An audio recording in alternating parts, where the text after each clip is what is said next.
الحمد للہ رب العالمین والصلاة والسلام علی رسولہ الامین وعلی آلہ واصحابہ اجمعین الی یوم الدین۔ قال اللہ تبارک وتعالی فی القرآن المجید والفرقان الحمید، اعوذ باللہ من الشیطان الرجیم، بسم اللہ الرحمن الرحیم۔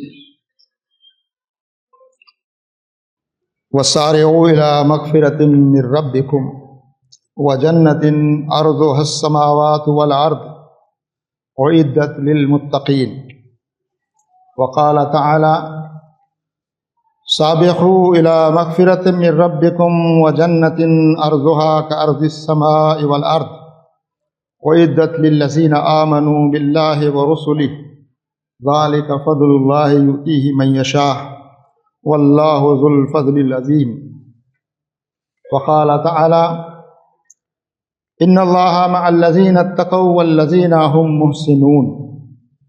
صدق اللہ العلی العظیم۔ برادران ملت، محترم بزرگوں، بھائیوں، نوجوان دوستوں، قابل احترام ماؤں، بہنوں اور بیٹیوں، اللہ تبارک و تعالیٰ نے ہم کو اس دنیا میں ایک خاص مدت کے لیے، امتحان اور آزمائش کے لیے اللہ تعالیٰ نے اپنا نمائندہ اور خلیفہ اس زمین پر بنا کر بھیجا ہے، اور وہ اس مدت میں اس زمین پر یہ دیکھنا چاہتا ہے کہ ہم میں سے کون ہے جو ان اختیارات اور ان انعامات اور یہ کائنات جو اس کے آگے مسخر کر دی گئی ہے، اس میں اپنی ذمہ داریوں کو کس طرح سے انجام دیتا ہے۔ اللہ تعالیٰ نے فرمایا: خلق الموت والحیات لیبلوکم ایکم احسن عملا۔ ہم نے زندگی اور موت اور زندگی کی تخلیق کی تاکہ یہ دیکھ سکیں کہ تم میں سے کون ہے جو بہتر عمل کرنے والا ہے۔ تو اللہ تعالی ہمارے اعمال کو پرکھنا چاہتا ہے۔ اللہ تعالیٰ یہ دیکھنا چاہتا ہے کہ یہ جو اختیارات اللہ تعالیٰ نے اس دنیا میں ہم کو دیے ہیں، زمین پر جو اللہ نے ہم کو اپنا خلیفہ بنایا ہے اور یہ پوری کائنات ہمارے حوالے کی ہے، اور اس پوری کائنات میں جو چیزیں ہیں ان سب کو ہمارے لیے مسخر کیا ہے، اور ایک محدود مدت کے لیے ہم کو اس زمین پر بھیجا ہے تاکہ ہم اللہ تعالیٰ کی مرضی اور اس کے منشا کو پورا اور مکمل کر سکیں، اور پھر اللہ تعالیٰ یہ دیکھے کہ اس آزادی اور اس اختیار کے ساتھ ہم کس طرح کا عمل کر کے اس کے پاس جاتے ہیں۔ قرآن کریم کی جو آیتیں میں نے آپ کے سامنے تلاوت کی ہیں، ان میں ایک آیت آل عمران کی اور ایک آیت سورہ الحدید کی ہے، جس میں یہ بات فرمائی گئی: دوڑو اللہ کی مغفرت اور اس جنت کی طرف جس کی وسعت زمینوں اور آسمانوں جیسی ہے، اور وہ ان لوگوں کے لیے تیار کی گئی ہے جو متقی ہیں، اللہ کا تقوی اختیار کرتے ہیں، تقوی کی زندگی بسر کرتے ہیں۔ اور دوسری آیت میں بھی اسی طرح کے الفاظ ہیں، اس میں سارعو کی جگہ کہا گیا سابقو، ایک دوسرے سے آگے بڑھنے کی کوشش کرو، ایک دوسرے سے سبقت لے جانے کی کوشش کرو۔ الی مغفرۃ من ربکم، اللہ کی مغفرت اور اس جنت کی طرف جس کی وسعت زمینوں اور آسمانوں جتنی ہے، اعدت للذین آمنوا باللہ ورسلہ، اور جو ان لوگوں کے لیے تیار کی گئی ہے جو اللہ پر، اللہ کے رسول پر ایمان لاتے ہیں۔ ذالک فضل اللہ یؤتیہ من یشاء، یہ اللہ کا فضل ہے جو جسے چاہتا ہے وہ عطا کرتا ہے۔ واللہ ذو الفضل العظیم، اور یہ اللہ کا بہت بڑا فضل ہم پر ہے۔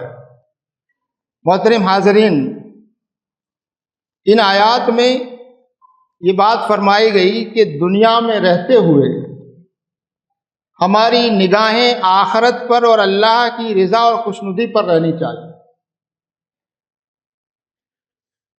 ہمیں مہلت عمل دی گئی ہے اس دنیا میں، جو ایک محدود دنیا ہے، جو ایک مدت تک جس میں ہم کو رہنا ہے، اور اس دنیا کے بعد ایک دنیا ہے جو لامحدود ہے۔ اس دنیا کے بعد ایک ایسی دنیا ہے جس کی کوئی انتہا نہیں ہے۔ اس دنیا کے کچھ ضابطے ہیں، تقاضے ہیں، اور انہی ضابطوں اور تقاضوں کے مطابق ہم کو اس دنیا میں عمل کرنا ہے۔ لیکن یہاں کے اپنی ذمہ داریوں کو ادا کرتے ہوئے ہماری نگاہ ہر وقت آخرت پر رہنی چاہیے، جو ہمارا اصل گھر ہے، اس اصلی منزل پر رہنی چاہیے جو ہماری اصل منزل ہے۔ یہ دنیا ایک گزرگاہ ہے۔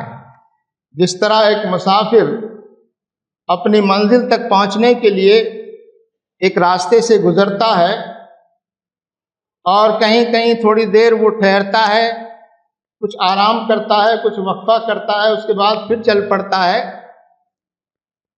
لیکن وہ کبھی یہ تصور نہیں کرتا کہ یہ ہمیشہ رہنے کی جگہ ہے۔ اس کی نگاہ ہمیشہ منزل پر رہتی ہے، اور جو دنیا میں وہ کچھ کرتا ہے وہ اس منزل تک پہنچنے کے لیے اور اپنے آخری مقصد کو حاصل کرنے کے لیے جو کچھ ضروری ہے وہ اس دنیا میں کرتا ہے، وہ کامیاب ہے۔ لیکن اگر کوئی شخص گزرگاہ کو اصل سمجھ بیٹھے، راستے ہی کی منزل سمجھ بیٹھے، راستے کی جو چکا چوند ہے، رنگینیاں ہے، آرام ہے، عیش و آسائش کے سامان ہیں، انہی میں مگن ہو جائے اور اپنی اصل منزل کو بھول جائے، سفر کے مقصد کو نظر انداز کر دے، تو اس سے زیادہ بد نصیب اور کون ہو سکتا ہے۔ تو اس لیے بات کہی گئی ہے، ہمیشہ نگاہ آخرت پر رکھو اور دنیا اور آخرت کا مقابلہ کرتے رہو۔ آخرت کے مقابلے میں دنیا کی کیا حیثیت ہے؟ اس آخرت کے مقابلے میں اس پوری دنیا کی، اس دنیا کی ساری نعمتوں کی، اس دنیا کے سارے خزانوں کی، اس پوری دنیا کی حکومت اگر کسی کو مل جائے تو اس کی بھی کوئی حیثیت نہیں۔ دنیا بہت محدود ہے اور آخرت جو ہے وہ اصل ہے، اور ہم اس دنیا کی زینت میں اور اس دنیا کی چکا چوند میں پھنس کر اصل جو ہمارا مقام ہے، آخرت ہے، اس کو ہم بھول جاتے ہیں۔ ایک چھوٹی چیز کے لیے ہم بڑی چیز قربان کر دیتے ہیں، نظر انداز کر دیتے ہیں۔ اس شخص کا بھلا کے بارے میں آپ کی کیا رائے ہوگی جو مٹی اور کوڑا کرکٹ اور کوئلہ اور معمولی چیزوں کے لیے کوشش کرتا رہے، اور دوسری طرف سونے اور چاندی کے ڈھیر ہوں، ان کو وہ نظر انداز کر دے۔ آخرت اور دنیا کا معاملہ ایسا ہی ہے۔ آخرت میں جو کچھ اللہ نے رکھا ہے وہ ہمارے تصور سے باہر ہے۔ ان دونوں آیتوں میں جو بات کہی گئی کہ اس کی وسعت زمینوں و آسمانوں جتنی ہے۔ ایک معمولی سے جنتی کو جو جنت عطا کی جائے گی، وہ جنت اس دنیا سے کہیں زیادہ بڑی ہوگی۔ احادیث میں اس کا تذکرہ آتا ہے۔ وہاں کی نعمتیں جو قرآن میں جس کا ذکر کیا گیا ہے، وہ تو ہماری کم عقل اور ہماری سمجھ کو سامنے رکھتے ہوئے ہم کو سمجھانے کے لیے کچھ مثالیں دے کر بتایا ہے کہ وہاں یہ نعمتیں ہوں گی، باغات ہوں گے، گھنی چھاؤں ہوگی، ندیاں ہوں گی، نہریں ہوں گی، محلات ہوں گے، اور ہر قسم کے پھل ہوں گے۔ یہ ہم کو سمجھانے کے لیے بتایا گیا، اور وہاں انسان کی کوئی خواہش ادھوری نہیں رہے گی۔ دنیا انسان کے خواہشات پوری کرنے کی جگہ نہیں ہے، یہ خواہشات پر قابو رکھنے کی جگہ ہے۔ اگر دنیا میں ہم اپنی خواہشات پر قابو رکھیں گے تو اللہ تعالی ہماری تمام خواہشات کو آخرت میں پورا فرمائے گا۔ احادیث میں جو باتیں آتی ہے جنت کے بارے میں وہ یہ، جنت ایسی چیز ہے جس کے بارے میں کسی ذہن کے تصور میں بھی نہیں آ سکتا۔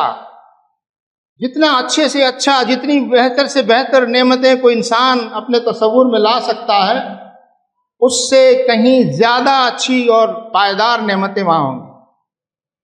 یہاں کی نعمتیں محدود ہیں، یہاں کی نعمتوں کے چھن جانے کا ڈر ہے، یہاں کی نعمتیں کم ہو سکتی ہیں، یہاں جو کچھ آج ہے کل میسر نہیں ہے، یہ تھوڑی دیر کے لیے، لیکن وہاں جو نعمتیں ہیں وہ ہمیشہ کے لیے ہوں گی، وہ نعمتیں ہمیشہ ہمیشہ ہم کو عطا کی جائیں گی، اور جو انسان چاہے گا وہ اس کو ملے گا۔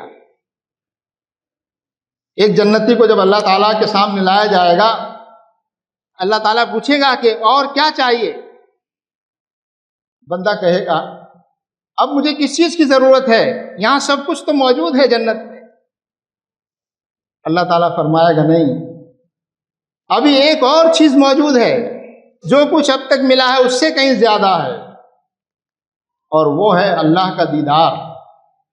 جس اللہ پر ہم نے بغیر دیکھے بھروسہ کیا، جس اللہ سے ہم دنیا میں ڈرتے رہے، جس اللہ کا حکم مانتے رہے، جس اللہ کی محبت میں ہم نیکیاں اور بھلائیاں کرتے رہے، جس کو ہم نے اپنی آنکھوں سے نہیں دیکھا، جنتی کو اللہ تعالیٰ اس دن اپنا دیدار عطا فرمائے، اور وہ ایک جنتی کی سب سے بڑی نعمت ہوگی۔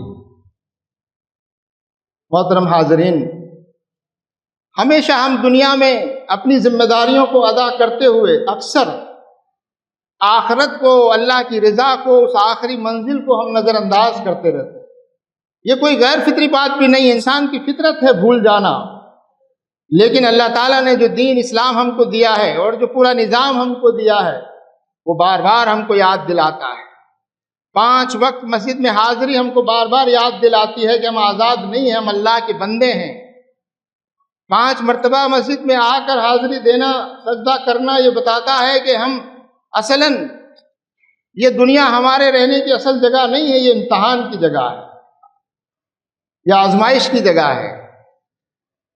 اصل جو ٹھکانہ ہمارا وہ جنت ہے، وہ ہماری منزل ہے، وہ ہمارے سامنے ہر وقت رہنی چاہیے۔ پھر بتایا گیا کہ جنت کن لوگوں کو ملے گی؟ اعدت للمتقین، جو لوگ تقوی کی روش اختیار کریں گے۔ پہلی چیز ہے دنیا اور آخرت کے بارے میں ہمارے ذہن میں یہ بات صاف رہے کہ دنیا کے مقابلے میں آخرت بہت بڑی ہے۔ دنیا کی مصیبتوں کے مقابلے میں اگر آخرت میں خدا نخواستہ مصیبت آئے تو وہ بھی بہت بڑی ہے۔ یہ دنیا کی تکلیفیں جو ہم محسوس کر رہے ہیں یہ بہت تھوڑی ہیں، اگر اس آخرت میں ہم کو اللہ کی نعمتیں میسر آ جائیں تو ان کی کوئی حیثیت نہیں۔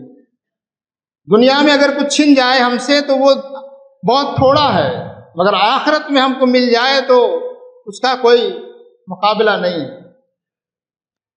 دنیا اور آخرت کے بارے میں ہم کو ہمیشہ محتاط رہنے کی ضرورت ہے، کیونکہ یہ دنیا ہر وقت اپنے طرف ہم کو کھینچتی ہے۔ آخرت سے ہم کو غفلت، شیطان اور نفس جو ہے وہ برابر ہم کو اس دنیا میں ملوث کرنے کے لیے ذمہ داریاں ادا کرنی ہیں۔ دنیا سے کٹنا نہیں ہے، دنیا سے الگ نہیں ہونا ہے، ساری ذمہ داریاں یہیں رہتے ہوئے ادا کرنی ہے، معاش بھی کمانا ہے، کوششیں بھی کرنی ہیں، اپنی ذمہ داریوں کو سب کو ادا کرنا ہے، لیکن نگاہ آخرت پر رہنی ہے۔ مثلا ہم لوگ دریا میں سفر کرتے ہیں، سمندر میں، اور کشتی پر سوار ہوتے ہیں۔ جب تک سمندر کا پانی کشتی کے نیچے رہتا ہے تب تک کشتی برابر چلتی ہے، لیکن اگر سمندر کا پانی کشتی میں آنا شروع ہو جائے، اگر دنیا آپ پر غالب ہونا شروع ہو جائے، اگر دنیا ہمارے اوپر چھانا شروع ہو جائے تو یہ ایسا ہی ہے جیسے سمندر کا پانی کشتی میں آ جائے۔ سمندر کے پانی ہی پر چلنا ہے، دنیا ہی میں سفر کرنا ہے، دنیا ہی میں عمل کرنا ہے، دنیا ہی میں ذمہ داریاں ادا کرنی ہیں، لیکن آخرت کو بچاتے ہوئے کہ یہ دنیا کہیں ہم پر غالب نہ آ جائے، اس کشتی میں پانی نہ آ جائے۔ تو سمندر پر سوار رہنا ہے، کشتی اگر جب تک سمندر پر پانی پر رہے گی تب تک اپنی منزل کی طرف بڑھے گی، لیکن اگر پانی کشتی میں آنا شروع ہو جائے تو پھر آپ سمجھ سکتے ہیں کیا ہوگا۔ اسی طرح ایک گھڑ سوار، گھوڑے پر سوار آدمی سفر کرتا ہے، منزل کی طرف بڑھتا ہے۔ گھوڑا ہماری سواری ہے، گھوڑا تیز رفتار بھی ہونا چاہیے، گھوڑا مضبوط بھی ہونا چاہیے، گھوڑے کی دیکھ بھال پر وقت بھی خرچ کرنا چاہیے۔ یہ دنیا ہے، دنیا کے اسباب ہیں، گھوڑا دنیا کے اسباب جیسی شکل ہے، لیکن اس گھوڑے کی لگام آپ کے ہاتھ میں مضبوطی سے رہنی چاہیے۔ گھوڑے پر سوار ہوں گے، گھوڑا ضروری ہے، اچھے سے اچھا قیمتی گھوڑا، اس کی دیکھ بھال، اس کی پرورش، اس سب کا خیال، اس کے باوجود اس گھوڑے کی لگام مضبوطی سے اپنے ہاتھ میں رہے گی تو سفر بھی آسان ہوگا اور گھوڑا ہم کو منزل کی طرف لے جانے میں مددگار بنے گا۔ لیکن اگر لگام چھوٹ جائے، لگام ڈھیلی ہو جائے، گھڑ سوار جو ہے وہ گھوڑے کا غلام بن جائے، گھوڑا اپنی مرضی سے چلنے لگے، تو پھر بتائیے اس سوار کا کیا حال ہوگا۔ منزل پر پہنچنا تو دور کی بات ہے، ایک ایسا سوار جس کی لگام ڈھیلی ہو گئی ہو، جو گھوڑے کی لگام چھوڑ چکا ہو، اپنے آپ کو دنیا کے حوالے کر چکا ہو، دنیا میں غرق ہو چکا ہو، اس کا منزل تک پہنچنا تو دور کی بات ہے، اس کا کیا حال بنے گا وہ بھی آپ سوچ سکتے ہیں۔ محترم حاضرین، یہ دنیا اہم ہے، یہ دنیا ضروری ہے، اس دنیا میں اپنی ذمہ داریاں بہترین طریقے سے ادا بھی کرنی ہیں، مگر نگاہ ہمیشہ آخرت پر رہنی ہے، نگاہ ہمیشہ اللہ کی رضا پر رہے۔ دنیا میں کرتے ہوئے ہم جو کام کرتے ہیں، ان کاموں میں اس کی پرواہ نہیں ہونی چاہیے کہ کوئی ہمارے کاموں کی تعریف کر رہا ہے یا نہیں کر رہا، یا کوئی ہم اچھا کام کر رہے ہیں لیکن کچھ لوگ اس پر تنقید کر رہے ہیں، اس کی بھی پرواہ نہیں ہونی چاہیے۔ ہماری نگاہ اس پر ہو کہ اللہ اس سے راضی ہوگا کہ نہیں ہوگا۔ اگر اللہ کو راضی کرنے والا کام ہے تو ہم ہر حال میں کریں گے، اللہ کو ناراض کرنے والی کوئی چیز ہے تو کسی طرح سے اس کو نہیں کریں گے، اس سے بچنے کی کوشش کریں گے۔ اس لیے بات کہی گئی کہ یہ جنت جو تیار کی گئی یہ متقین کے لیے تیار ہے، جو ہر وقت اللہ کا تقوی اختیار کرتے ہیں۔ تقوی کے معنی صرف ڈر کے نہیں ہیں، ڈر بھی شامل ہے اس میں، تقوی میں محبت شامل ہے۔ یہ ڈر ایسا ہی ڈر ہے، تقوی ایسا ڈر نہیں ہے جس طرح سانپ اور شیر سے ایک انسان فطری طور پر ڈرتا ہے، اس میں صرف ڈر ہوتا ہے، لیکن ایک بچہ اپنی ماں کی ناراضگی سے جس طرح ڈرتا ہے کہ ماں ناراض نہ ہو جائے، جو اس سے بے انتہا محبت کرتی ہے، جو اس کو پناہ دیتی ہے، جو اس کو اپنے آغوش میں رکھتی ہے، وہ اس سے دور نہ ہو جائے، وہ اس سے ناراض نہ ہو جائے، یہ جو ڈر ہے یہ تقوی ہے۔ تقوی میں محبت شامل ہے۔ اللہ کا تقوی اختیار کرنے والوں ہی کے لیے وہ جنت تیار کی گئی ہے۔ محترم حاضرین، تقوی جو ہے وہ ایسی صفت ہے جس کا ذکر قرآن میں اتنی کثرت سے کیا گیا ہے۔ سب سے زیادہ مجھے جس لفظ کی تکرار ملتی ہے قرآن مجید میں وہ تقوی ہے۔ تقوی اختیار کرو۔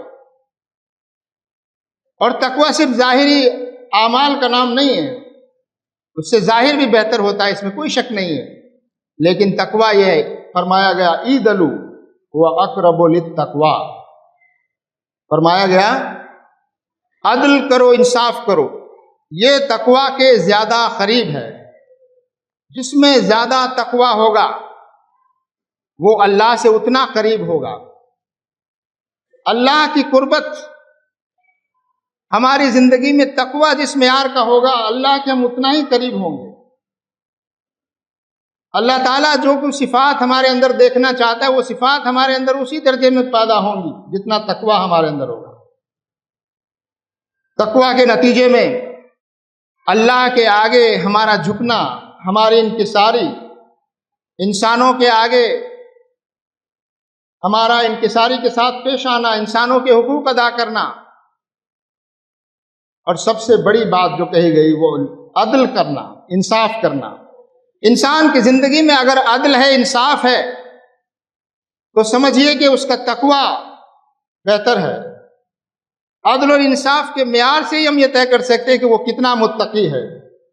عدل اور انصاف، یہ چیزیں جو ہے یہ انسان کا تقوی طے کرتی ہیں۔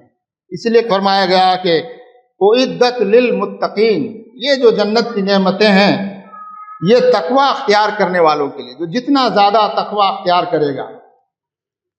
تقوی کے نتیجے میں انسان میں جہاں ایک طرف اللہ کے آگے انکساری، اللہ کے آگے خشوع و خضوع، ہمیشہ اللہ سے تعلق اور اللہ کی ناراضگی سے بچنے کی فکر، اللہ کو راضی کرنے کی ہر وقت فکر، نیکیوں میں سبقت، ایک دوسرے سے آگے بڑھنے کی کوشش، یہ تقوی کا نتیجہ ہے۔ تقوی اگر کسی کی زندگی میں ہوگا، کسی کے دل میں ہوگا، تو انسان کی زندگی میں یہ تمام اعمال نظر آئیں گے، اور اخلاق بھی اسی انداز میں بلند ہوگا۔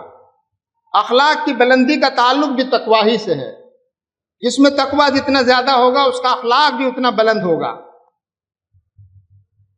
وہ کسی کے ساتھ ظلم و ناانصافی نہیں کرے گا، وہ کسی کا حق نہیں مارے گا،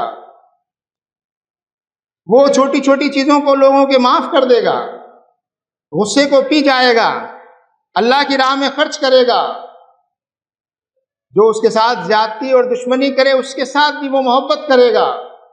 برائیوں کا جواب وہ برائی سے نہیں دے گا، ظلم کا جواب ظلم سے نہیں دے گا، بلکہ وہ بہترین نیکی کے ساتھ وہ بھلائی کو قائم کرے گا اور برائی کو بھلائی کے ذریعے سے روکنے کی کوشش کرے گا۔ اس طرح قرآن میں فرمایا گیا ادفع باللتی ہی احسن، برائی کو بہترین نیکی کے ساتھ دفع کرو۔ ابھی ہم نے دیکھا ملک میں ایک مذہبی مجمع میلہ جو ہمارے ملک کی ایک ریاست میں لگا ہے، بڑی تعداد میں لوگ وہاں جمع ہیں، وہاں حادثات بھی ہوئے، بدنظمی ہوئی، لوگ مارے گئے، زخمی ہوئے۔ ہمیں بھی اس پر افسوس ہے، ہم نے افسوس کا اظہار بھی کیا۔ جو لوگ مارے گئے، جو ہلاک ہوئے، ان کے خاندانوں کے ساتھ ہم نے ہمدردی کا اظہار کیا، حکومت کو بھی متوجہ کیا۔ لیکن ایک بات جو اس میں سب سے اہم ہے وہ یہ کہ اس میلے کے دوران اور اس سے پہلے مسلمانوں کے لیے، مسلمانوں کے خلاف جس طرح کی نفرت پھیلانے کی کوشش کچھ لوگ کر رہے تھے، مسلمانوں نے وہاں ایک مثال قائم کی۔ وہاں کے جو پریشان حال لوگ تھے ان کو اپنی مسجدوں میں، درگاہوں میں، اپنے گھروں میں جگہ دی، پناہ دی، وہاں ان کی رہائش کا، کھانے کا انتظام کیا، ان کی سیوا کی۔ نفرت کا جواب یہی ہے، نفرت کا جواب اسی سے دیا جا سکتا ہے۔ یہ جو مسلمانوں نے ایک اعلیٰ اخلاق اور بلند اخلاق کا جو مظاہرہ کیا ہے، اسی کے ذریعے سے ہم حالات کو بدل بھی سکتے ہیں۔ محترم حاضرین، اللہ تعالیٰ سے ہم دعا کریں کہ اللہ تبارک و تعالیٰ ہمیں صحیح معنی میں اس ملک میں ایک نمونہ اسلام کا انفرادی اور اجتماعی طور پر پیش کرنے کی ہم کو توفیق عطا فرمائے، اور قرآن نے جس طرح کا مسلمان بنانے کی بات فرمائی ہے، جیسا مسلمان اللہ تعالیٰ دیکھنا چاہتا ہے ہم کو، جیسا اسلامی معاشرہ دیکھنا چاہتا ہے اللہ تعالیٰ، جیسا نمونہ، وہ نمونہ اسلام کا ہم پیش کریں۔ ہماری انفرادی کوششوں سے، ہمارے انفرادی اعمال سے، ہمارے رویے سے، ہمارے تعلقات سے، ہمارے معاملات سے، ہماری مسجدوں سے، ہمارے مدارس سے، ہمارے اسکول اور ہمارے اسپتالوں سے ایک اسلام کا نمونہ سامنے آنا چاہیے کہ یہ وہ لوگ ہیں جو انسانوں کی بھلائی اور خیرخواہی اور خدمت کے لیے پیش ہیں، اور وہ خدمت صرف اللہ کے لیے کرنا چاہتے ہیں۔ وہ خدمت صرف اس لیے کہ اللہ راضی ہو، اور وہ خدمت اس لیے کہ صرف اللہ کے یہاں اس کا اجر اور ثواب ملے، اور وہ دنیا نہیں چاہتے بلکہ اس آخرت میں اس کا بدلہ اور اجر چاہتے ہیں۔ اللہ تعالیٰ ہمیں توفیق عطا فرمائے اور ان حالات میں ہمیں صحیح رول ادا کرنے کی توفیق عطا فرمائے۔ وآخر دعوانا ان الحمدللہ رب العالمین۔ بارک اللہ لنا ولکم فی القرآن العظیم ونفعنا ایاکم بالآیات والذکر الحکیم۔